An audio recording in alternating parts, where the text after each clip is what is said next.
All right, here we are back in beautiful West Virginia. My, what a treasure of artifacts in stone, of people speaking out and crying out from the stone from ages gone by. How precious it is. Again, I want to welcome Robert Pyle back to our audience. And if you will, Robert, would you introduce our good friend here we're on his place here? And I know one thing, I was looking through some of his artifacts, and from World War II, we've got quite a decorated hero right here. And I'll tell you what, those get far and few in between this day and time. Thanks for allowing us on your property. We appreciate you. I'll let you introduce him. Okay. This is Mr. James Chips. Mr. Chips has been interested in archaeology for a long time, and his brother and I traveled around the country looking for archaeological sites and trying to preserve the history of our own state. And it was just really gratifying and making a lot of discoveries, and a lot of them were contributed through the late Mr. Wilbur Chips. And this is one of the first sites that we had visited out here on the area called the Kingwood Pike area. And this is an accumulation of the various artifacts found by Mr. Chips here, Mr. James Chips.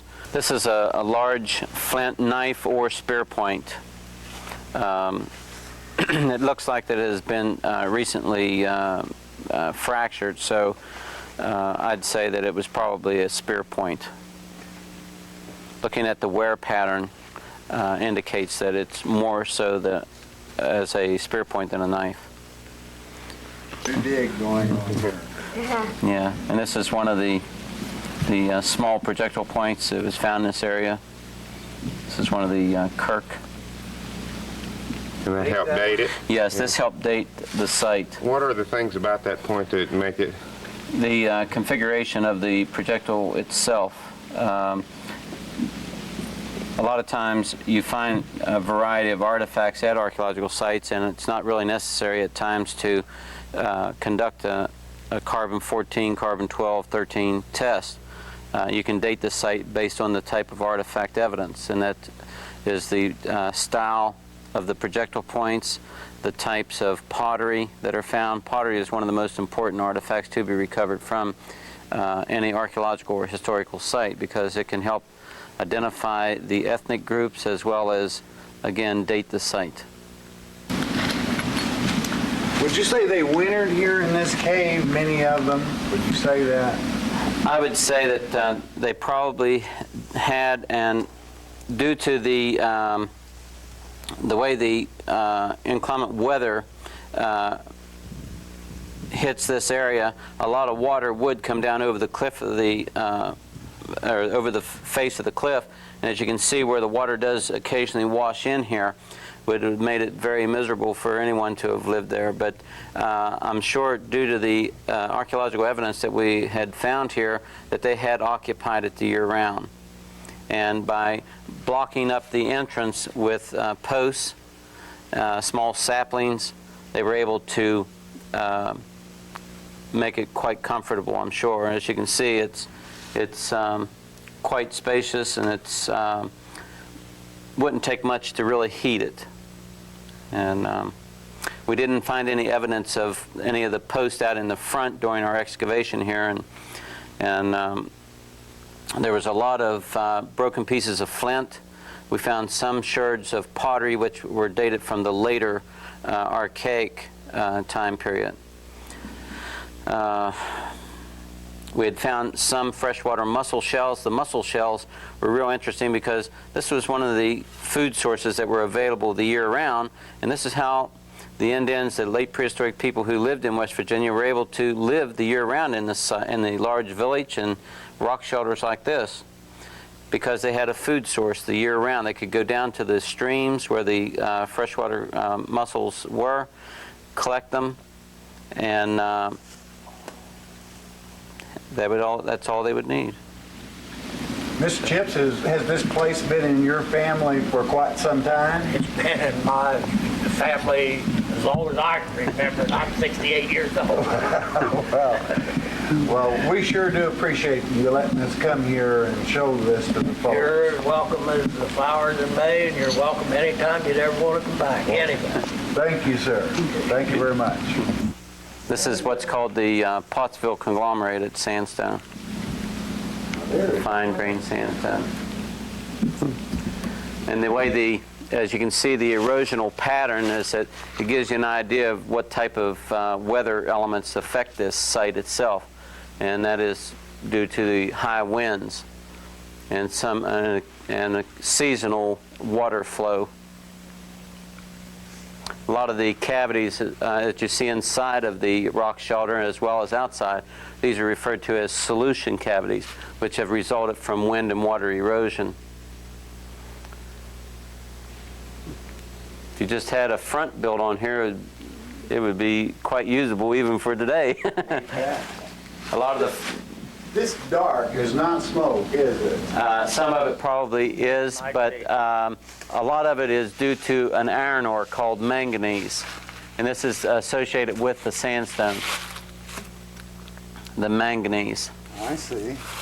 As you can see in these larger pockets over in this area, right here, for instance, Yeah. and over here, this black, and right here there's streamers of manganese, and this is an iron ore.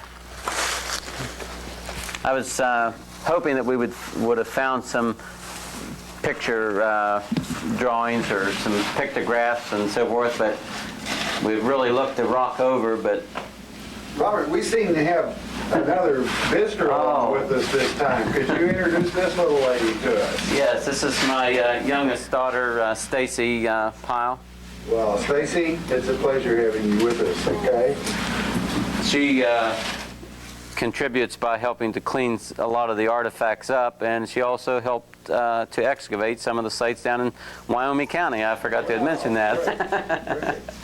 So she's been quite an asset to our work. That's fantastic. And we appreciate your interest in it, all right? Well, here we are, and as sometimes happens in documentaries, it's really raining out here, and the clips we took of this cave, which was a shelter, is now our shelter. And while we've been stopped here, we found flint, no doubt a particle from someone manufacturing tools or an accident. We found mussel shells, which was the remains, no doubt, from someone's quick snack that they took. I think it's fascinating that structures, should we call this a structure, a natural structure, that have existed for thousands and thousands of years. And it's all here. It's all still left. And as Dr. Powell would say, all that remains. You have to dig for it, you have to work for it. But the peoples were here, and peoples from all over the world. Basically, when you research, you see influence, probably more better said, from around the world. As you look at the pottery, and it is unique that now it seems it's almost stopped raining, so we're probably going to make a run for it and get back up the trail. But what a joy to take just a moment as the rain that is natural, as we take shelter in a shelter that has been used for, well documented with the 1 point, 2,800 years. So here it is, and you know what? It still works. It's a fantastic shelter in a fall shower.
these two vessels here are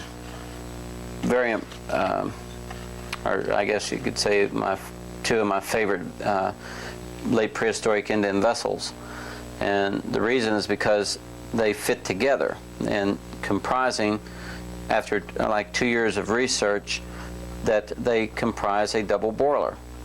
And it was really puzzling as when I first started researching the vessels, is with the vessel with the tapered base. And I thought, why would you make a pottery vessel that wouldn't set upright? Because if you would put in the food stuff that you would have in it, it would tumble over and spill out. And so I started studying the patterns, the wear patterns on the surface of the vessel. And I come to find, and the two vessels were found within 2 meters of each other. And yeah, a little piece of coral. In this vessel here, and I looked inside here, and you could see a wear pattern where something had apparently rubbed the inner rim area of this vessel. And again, I got to looking at the two.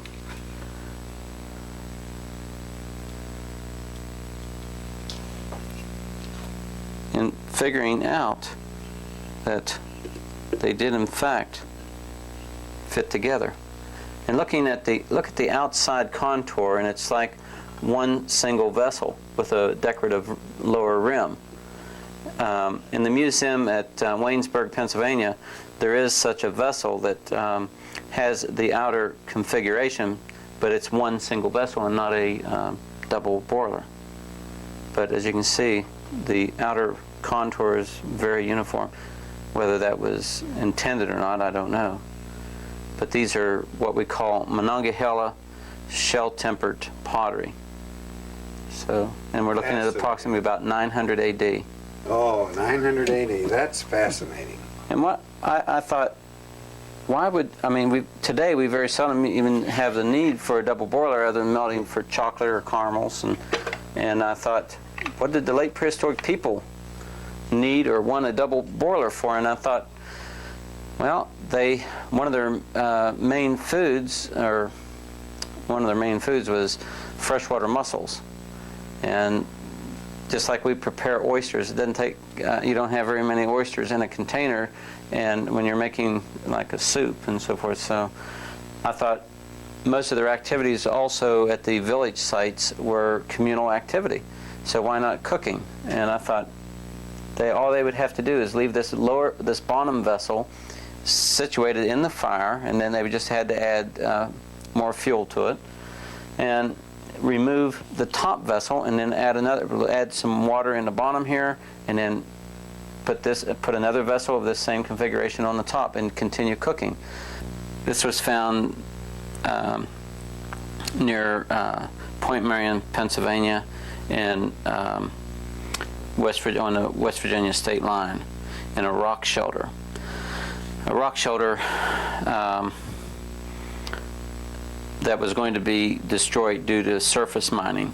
And so I was contacted by some friends who owned the property and asked me to come there and see if I was welcome to come there and investigate it to see if I could find any artifacts or any evidence that man had occupied that shelter, because they knew that I was real interested in exploring and researching about early man. And so it was just one of many sites that I've visited at the Point Marion area. And Elmer Huntley, a real good friend of mine, who lived in the area and was real familiar with the site itself, and so we went down and started excavating, conducting test holes, and we did find some evidence that it had been occupied about 11 to 1200 AD. So I'd asked Mr. Huntley, I said, be sure and check all the ledge areas in case something had been pushed back in the ledge or discarded, and that's where it had ended up. And it was a common practice that I'd conduct at any of the rock shelters. And this little bear carving had been pushed in the one ledge of the cliff, and a bird had built its nest over the back part of the carving, and had protected it, I guess, from the elements for a very long time. And as you can see, it's in really excellent condition. It still contains the soil and so forth that I guess had resulted from where the bird had built their nest. But it's a volcanic stone. It's not indigenous to West Virginia.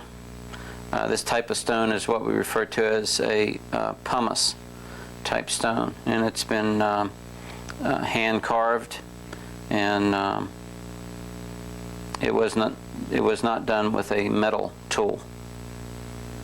So that was one of the things that did come out of the archaeological conference, that it wasn't carved with a metal tool, and that was real interesting and exciting to me. So.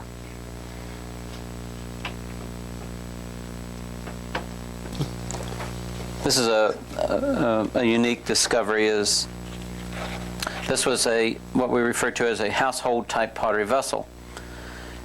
The vessel contained the burial of a 1 to 2 month old infant. Dr. David Burr, physical anthropologist at WVU, assisted me in determining some of the causes of death of the late prehistoric people and some of the things that may have contributed to their death.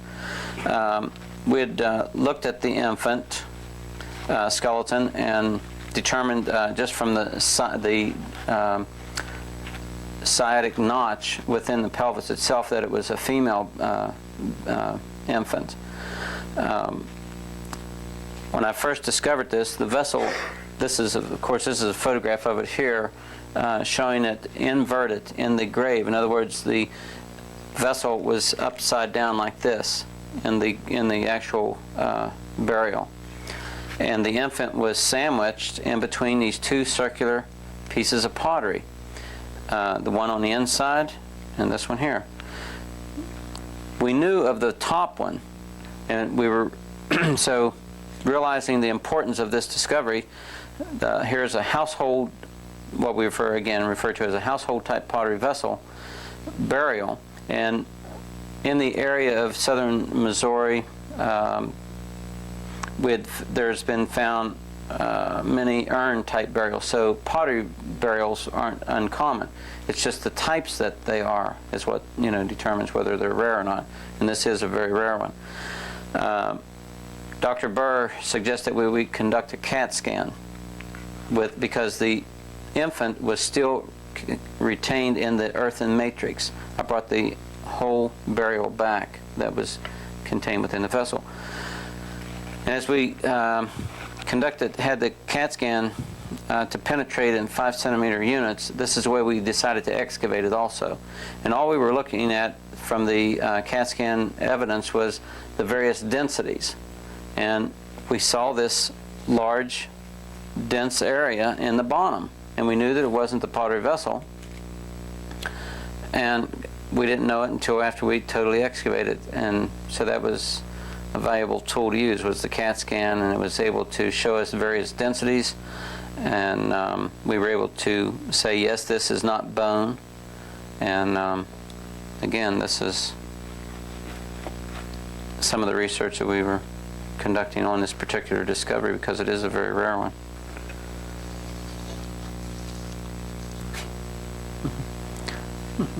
This is a vertebrae. I've had several friends who are knowledgeable in animal osteology to take a look at it, and some thought it might have been a vertebrae from an elk. They thought it might have been a vertebrae from a buffalo. And it is an animal vertebrae that has a spear point embedded into the bone.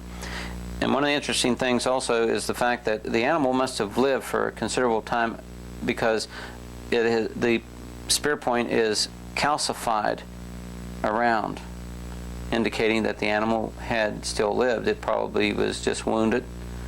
And if you would look down through the cavity where the spinal cord would be, is that just the very bare tip of the spear point projects in. So that was neat too, because indicating that it did not touch the actual spinal cord. So This was one of 4 that was excavated from the site.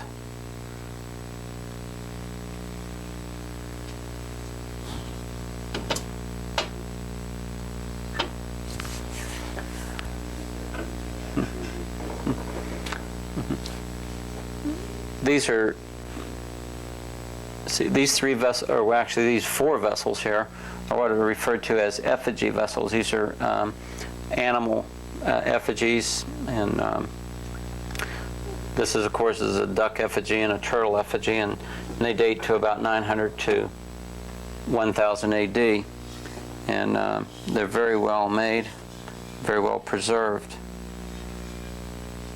This is a turtle, and as you can see, the way the artist had featured the back legs, it's really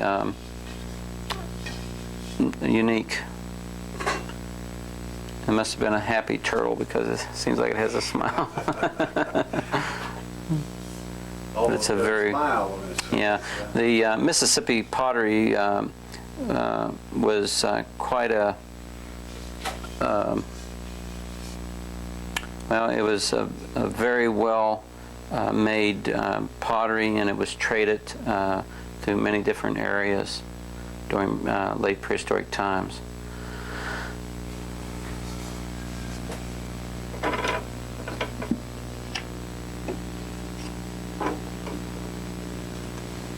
And this vessel here has 2 frog effigy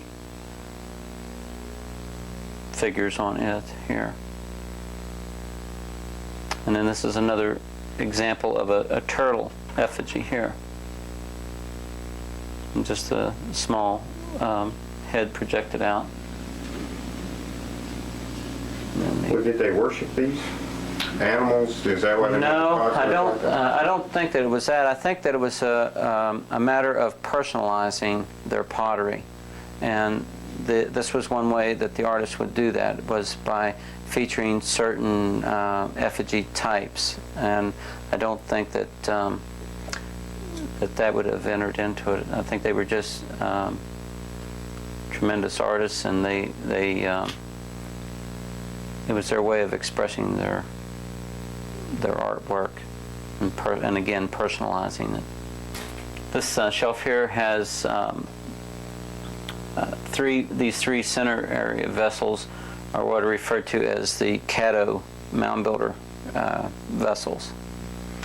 And these came to me in pieces, and I had taken a long time to piece them back together. And they were obtained from a site near northern Arkansas. It had been partially destroyed, and the property owners had allowed my uncle and aunt to go by and pick up a lot of the pieces that were on the surface, and they were very careful as they did so, and I was able to piece this much of it together. So, this is a very unique pottery vessel that has some very unusual markings and designs on the surface, and I couldn't help from thinking that who really had made this pottery vessel. And this was found at an archaeological site in northern Arkansas, and it's called the Crossno site area. This is a book on the Newgrange area in near Dublin, Ireland, and the same concentric circles that are portrayed on this pottery are found at many of the tombstones and many of the petroglyph sites in Ireland, Scotland, and Wales. And I just thought it's really quite a coincidence that there's a lot of similarity here, and that's what I've been looking for, artifacts with these various like symbols that we have in Europe, that we have right here in West Virginia, Kentucky, Tennessee, Oklahoma. There's just several site areas that have artifacts with identical markings. It's just really unbelievable. And it's not like down in Wyoming County, West Virginia. Found all these artifacts with the same type stem line markings that is similar to the Ogham alphabet of around about 300 AD to 500 AD. And it's just amazing, the similarity. This is a unique stone carving that was found in the mountains of Mabin, West Virginia. Mabin is located southwest of Beckley, West Virginia. And it was this carving was first brought to my attention by Conservation Officer Ed Hall, who had been in the mountains there in Mabin and had talked to many of the local residents. And one of them had said that they had found this unusual carving on top of the mountain. And so with my petroglyph studies and the publicity that we've received on it, brought Ed Hall with this information to me. And the story was told to me, and then I got to talk to the actual individuals who actually discovered this carving. It was 2 ladies and a young boy. And the 2 ladies were sisters. And while berry picking on the top of the mountain there, one of the ladies found this carving. The carving itself was coated with a black lichen, an algae, and the carving is, or the figurine is carved in a piece of native West Virginia sandstone, and it was again covered with the black lichen.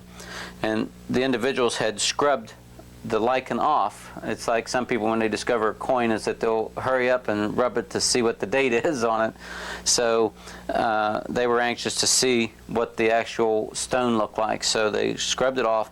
I had a dissecting microscope with me, and so I looked at it under the microscope, and some of the black areas that you see still here on the carving is impregnated lichen.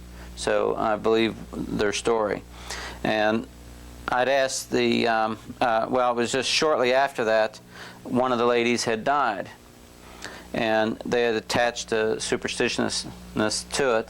So I decided that I would like to meet these individuals. And so the one lady said that it was her sister who had found it.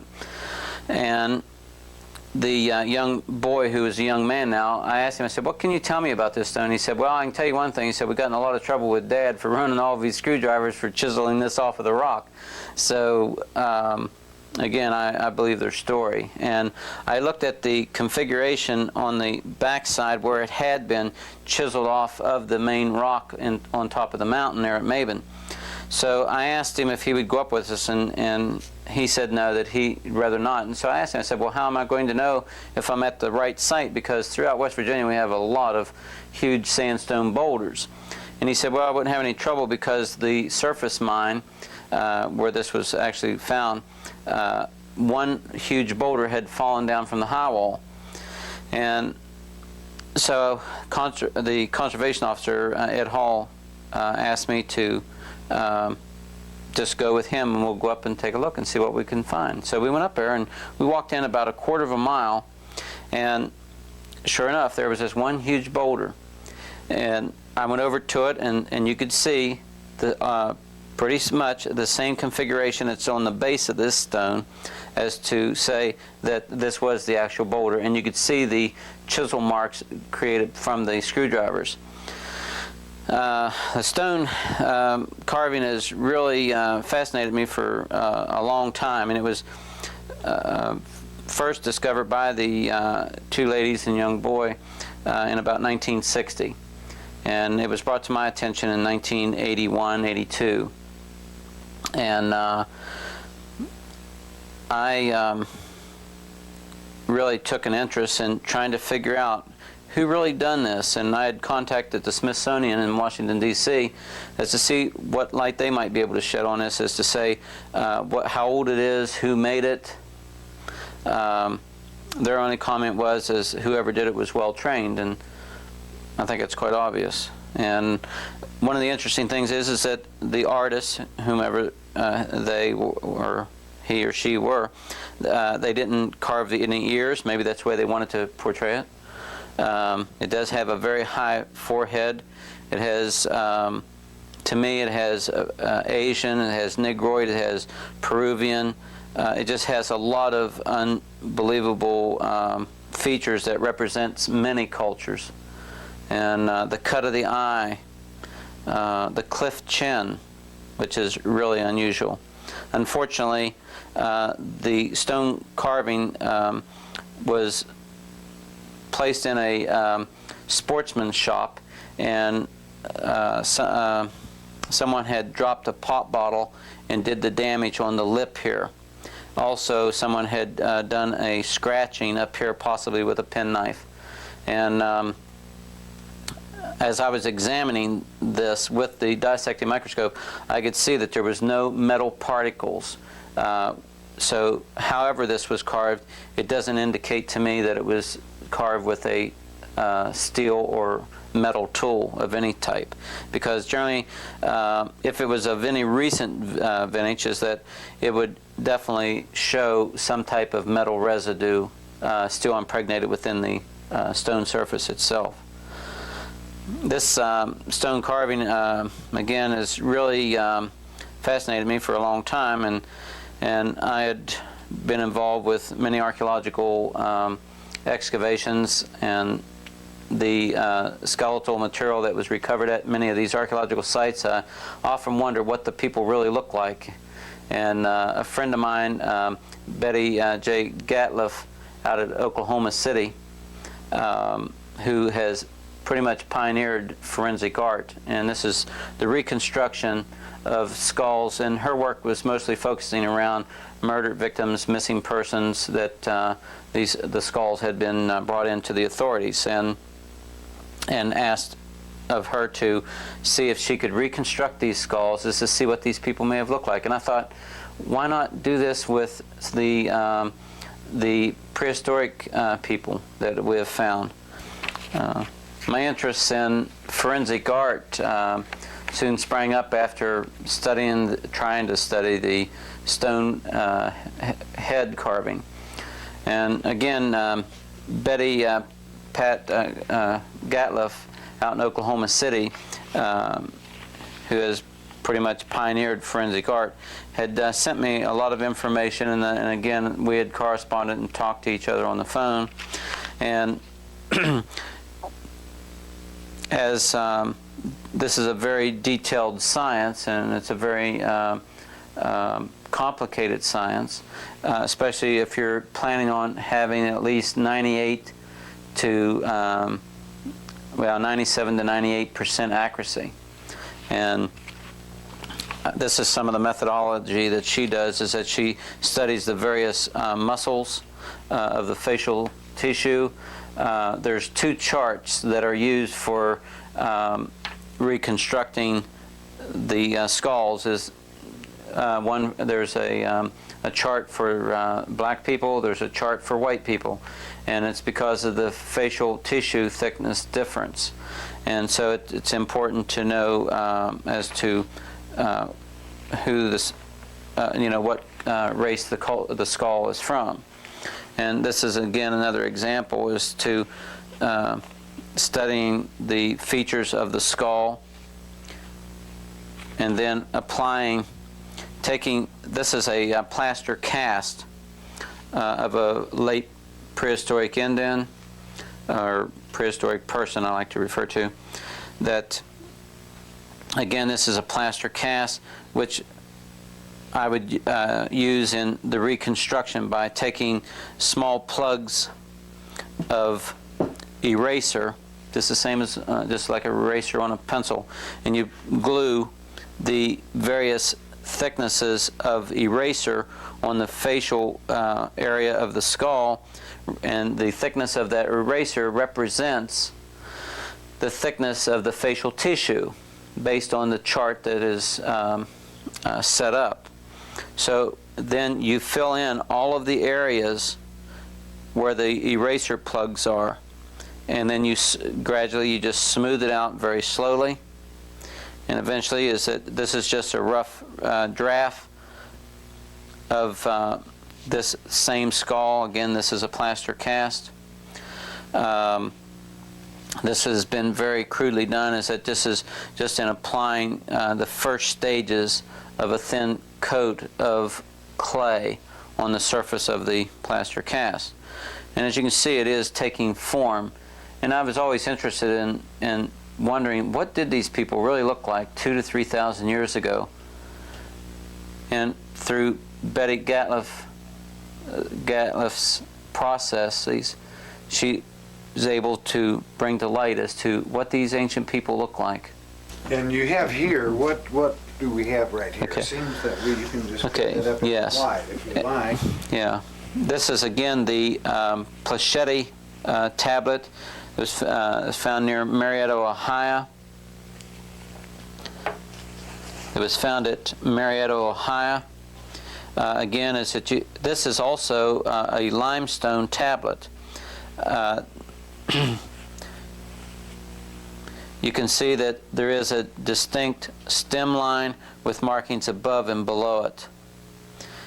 Some of the other markings here that are tree branch-like, this is referred to or very similar to what is known as dyad triogam. There's quite a variety of ogam examples known in Europe, and the dyad triogam is one good example, and of course the stem line is the traditional type stem line. Having this in comparison with the other stones that were found at Moundsville, these are two others, that you definitely have a stem line again featured in the surface of this stone. Maybe the scribe, whoever they were, decided that they wanted to use the limestone, and I think that whoever the scribe was very knowledgeable of the properties of stone, because I have conducted a lot of experiments in the laboratory as to familiarize myself with the various features that would be created from the use of various stone and metal tools. I wanted to know, because I'm investigating these sites, I'm researching these stones, and I wanted to be able to have a working knowledge to apply in the field, as to say, yes, this was done with a railroad spike, or yes, this was done with a stone chisel, or a bone tool, or a wooden tool. So I had set up, again, many in-house laboratory experiments trying to create the patterns that would familiarize me as to say, how was this made? And again, this one here is one that's very unique, is that it does have very well executed markings.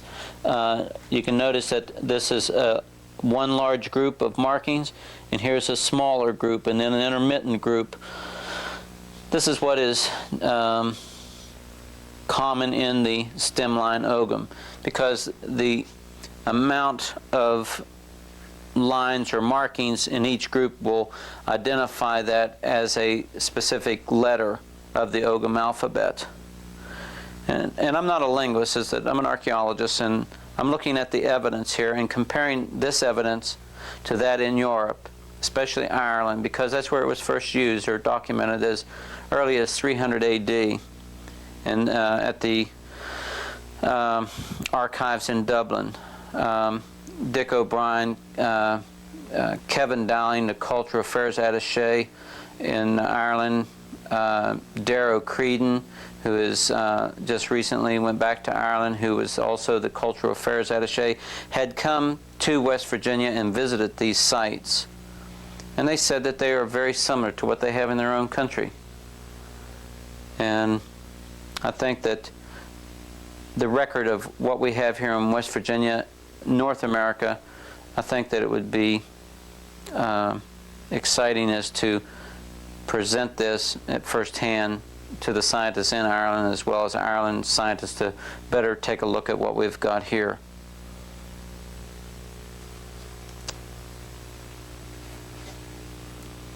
Okay. This stone here, which is really also petroglyph in limestone is that you have a distinct stem line, which is right here. Then you have these groups of markings above and below it. And there's other symbols that are on here. This little cupule was man-made. And as you can see, there's quite a variety of marks and grooves up here. I know that some of the marks throughout the stone are natural weather patterns. Some of them are little solution cavities that you see down in this section here. Some of the markings are fractures that have been sealed with mineralization and then re-solidified.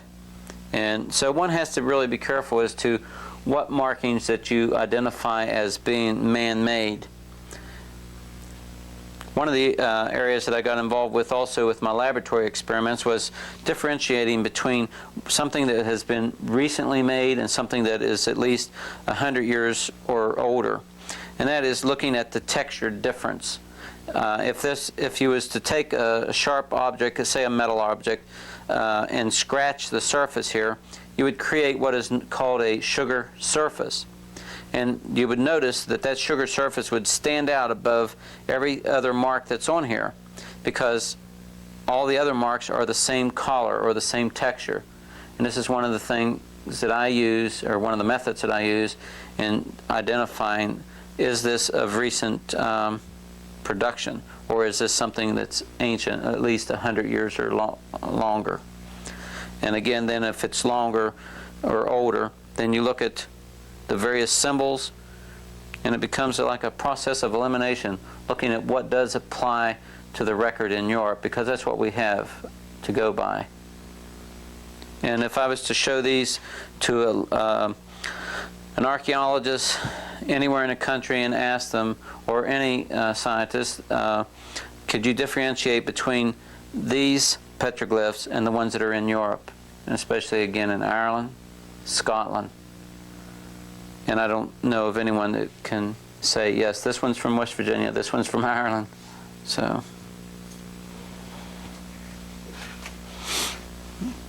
okay, and this one. This petroglyph is also in limestone. This is one of the 14 now. And this group of markings here is that these type symbols are.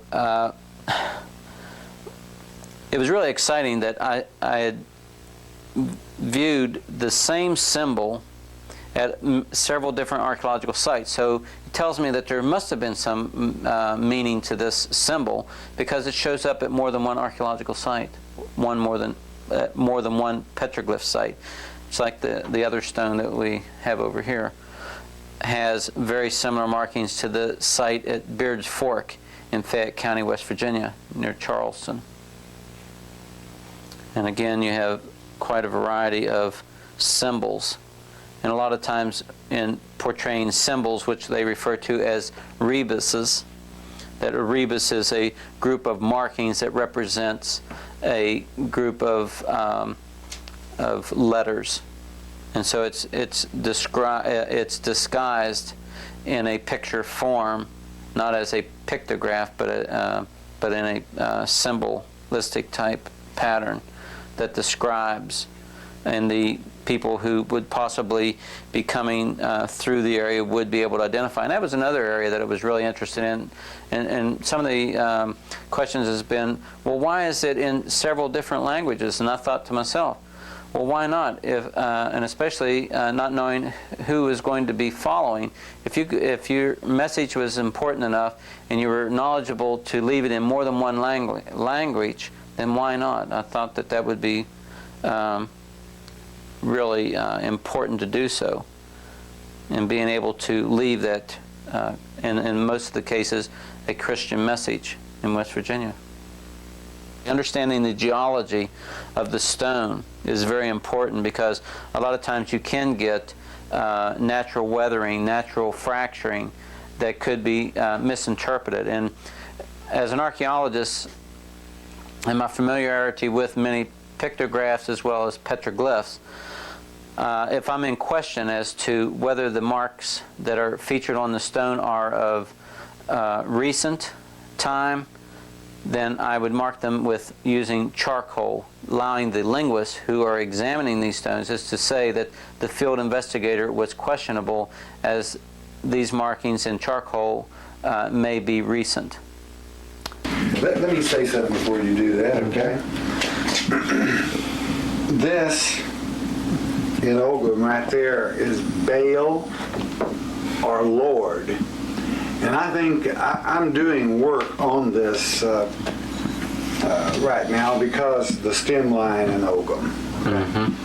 Because the Celtics who used Ogham, when you say Lord, Baal means Lord. So it's not necessarily saying that it's a foreign religion or a heathen religion. Right. It's a term of writing. But most people get turned off when they see BL in Ogham and say, oh, that's Baal worship, because of our Christian Bible. Sure.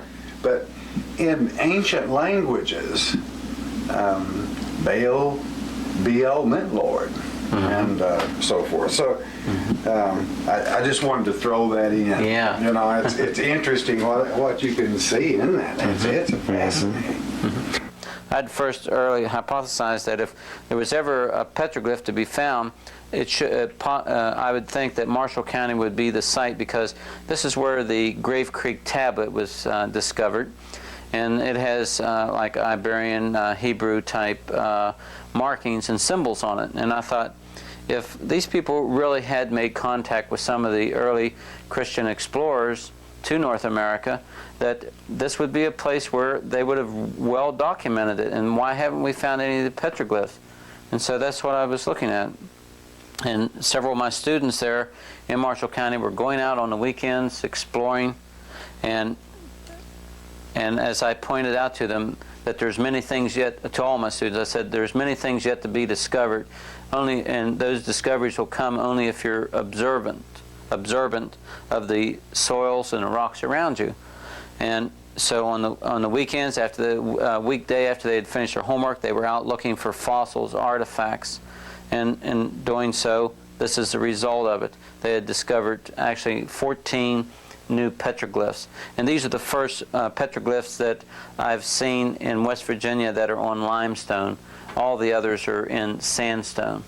Well, and this is, in both cases, it's done by percussion. That's what you're drawing attention to. Yes, the percussion method. It's like a pecking. Rather than the scraping. Or rubbing. Right. That is certainly, it's obvious there. Yes, it is to me too. Is the same type method was applied in creating these symbols, these markings, as was done in Ireland. It's really interesting, as in the area, well, during the year of around 500 AD in Ireland, the hermit priests were leaving Ireland because of temptation and unrest within the country. And they would go, and the way it is documented in the archives in Dublin is that these hermit priests would set their sails, and they say the Lord will blow them wherever He wants them to be. Well, hopefully maybe it was West Virginia that they were intended to be, and due to our huge mountains that we have here, I think it was only fitting that this would be one of the first areas in stopping. But it certainly is obvious that they must have traveled on westward, and that is from looking at many of the symbols and the sites that are found in Oklahoma and in Kentucky, Tennessee, Virginia. It's really amazing. One of the things that really impressed me was the fact that many of the petroglyph sites, and most all of the petroglyph sites in West Virginia, have a Christian religious symbol associated with them, not where you would have a pictograph, meaning a picture type writing. This is one of the things that the early Amerindians, the later Amerindians, the Indians that lived in the area, they did not deface any of the petroglyphs with their pictographs, any of their picture writing. And I think one of the things that does set the West Virginia, again, that sets the West Virginia petroglyphs from all, or sets them apart, is the actual Christian religious symbol. And this is what I'm looking at the Dingus site in Mingo County. There's a symbol that is referred to as an anchor cross. This is about a 9th century anchor cross. And again, for anyone to have even faked them or perpetrated a hoax, I would think that they would have had to have had a very deep knowledge of these early Celtic type symbols and methods of applying the accuracy that you find at these sites. So, Now, how did you get that stone down off the mountain? Was it, or the boys, the mountain? yes, it is. The boys in the steepest part of the mountain went out there and worked on the weekends and dug steps in the side of that mountain to walk down with this stone. And what they did, they had a big heavy piece of burlap, and they removed it before I had a chance to see it in place. But they were so excited and wanted to bring it to me, and so I just couldn't believe it when I went out to see it. And then I went on the mountain with them, and I said, "What are these?" I said, "Who did all these steps?" And they said, "We did, Mr. Powell. We wanted to make sure that we didn't do any damage." She said, "We wanted." I'm going to ask the good teacher. I see a box of very colored objects behind us. To show you what a precious area this is, could you bring a box of those over and Sure. explain to us what those are?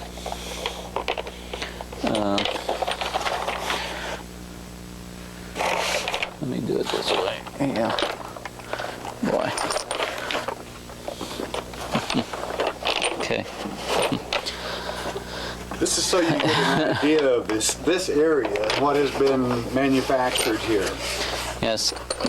This is the round objects here is a group of Model A, Model T Ford gear shift knobs. And they had a lead insert that was threaded, and this is how they were applied on the gear shift knob on the Model T.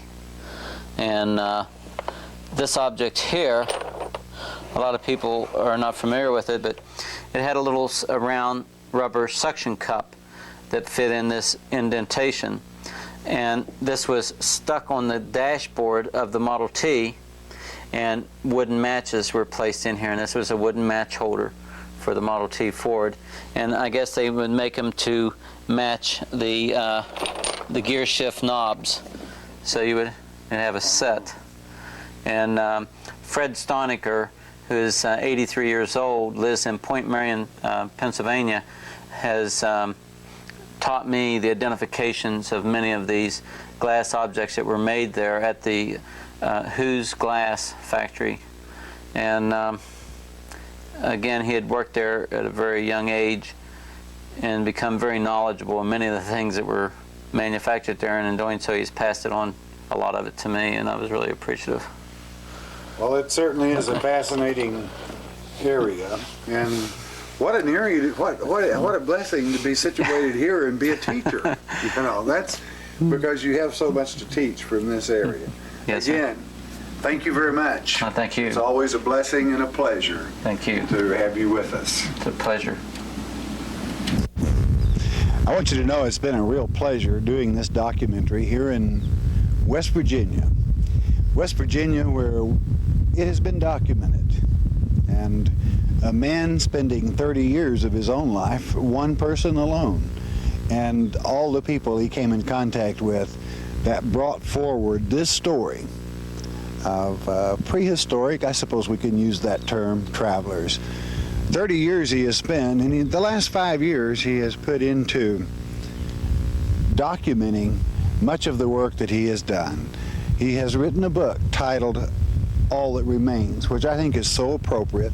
A West Virginia archaeologist discoveries. And of course, that West Virginian is none other than Robert Powell, who has been so gracious to spend this time with us. You know, much of the work, and what I find about this is so good, is not just your typical book of saying this documents this fact and that's it. Mr. Pyle is a teacher, and it does not only document the fact, he teaches you and leads you through certain finds, how they came to pass, where he found them, and it's all documented with picture, and one picture says 1,000 words, and I forget how many pictures there are in this, but it's a lot of them, and we're going to have them available here at the chapel. I know you're going to enjoy all that remains. All that remains, and all you have to do is contact the chapel. We'll have them in hand, and feel free to write Mr. Pyle if you like after you receive the copy, and congratulate him on what a great job he has done. You know, dedication to a purpose, to document that all that remains should also be taken care of. So when you're out in whatever state, and you find one of these ancient remains, protect it, take care of it. I know this is going to be educational to you, and I know that you would enjoy receiving a copy. Again, all that remains, and how precious it is that we have people with dedication to protect that does remain. Thank you. It's been a pleasure having you with us through this hour with Robert Pyle.